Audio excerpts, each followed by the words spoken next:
You ever do something you can't explain? Something that feels wrong in your bones, but you do it anyway? That was me last fall. I had just moved to a small town in Oregon after my divorce. I was looking for peace, quiet, a reset. The town had this old cemetery, Hollow Pines.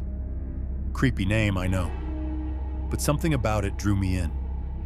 I started walking there every day around dusk. It was peaceful at first. Rows of moss-covered stones and gnarled trees that looked older than God. No one else ever went there, or so I thought. Then I met him. It was a Thursday. I remember because the wind was picking up, and the sky had that weird yellowish glow before a storm. I was by this cracked angel statue when I noticed someone standing a few rows over. A man, maybe in his 40s, in a black coat and wide-brimmed hat. He was staring at a grave. Didn't move. Didn't blink. At first, I thought he might be visiting someone, but something about him gave me this weird feeling, like I was intruding. I turned to leave, but then I heard it. "Do you know her?" I froze. His voice was low but calm. I looked back and he was still staring at the grave. "Do you know her?" he asked again, like he expected me to say yes. I walked a little closer, just enough to see the headstone. The name on it was Mara Collins, who died in 1994. I said, "No, I just moved here." He smiled, but it didn't reach his eyes. "She knows you." That was it. I was done. I gave a polite nod and got the hell out of there. Didn't even finish my walk. But here's where it gets worse. When I got home, there was dirt on my shoes, like fresh soil. I had stayed on the gravel path the whole time. So where did it come from? I didn't sleep well that night. I kept thinking about the guy. The way he stood so still. The way he spoke. Like he wasn't really talking to me.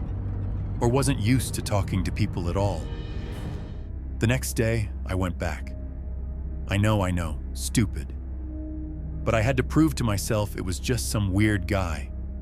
I walked the whole cemetery, no sign of him. But when I got to Mara Collins's grave, there were 2 sets of footprints in the soil. One led to the grave, and one led away. I told myself it was nothing, maybe a groundskeeper, maybe an animal. But I started seeing him more after that. Not up close, always in the distance, watching me from behind a tree or standing at the edge of the woods that bordered the cemetery.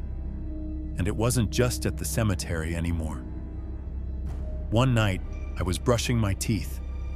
I looked up, and there he was, not in my bathroom, but in the mirror, behind me, just for a second. Then gone. Another night, I woke up to dirt in my bed. Actual grave dirt. I could smell it. I finally decided to look into Mara Collins. Obituary said she died in a car crash. She was 27, lived alone. That was it. But I found a blog, old, barely functioning. One post stood out. It was from 2009. Title read, "Don't talk to the man in the cemetery." Not even once. I clicked it. It was mostly gibberish, but I caught this one sentence. He asks if you know her. If you say no, she follows you. If you say yes, he does. My blood ran cold. I said no. That night, I heard breathing inside my room. I live alone. I stayed up, lights on, clutching a kitchen knife like it would help.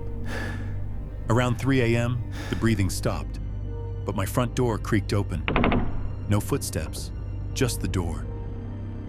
Next morning, I went back to the cemetery one last time. Mara's grave was gone. No headstone, just fresh dirt and a small wooden sign. "Welcome home." And next to it, another plot, freshly dug, with my name on it. I don't walk there anymore, but sometimes I hear footsteps on the gravel outside my apartment window. Heavy boots. And when I dream, I see her.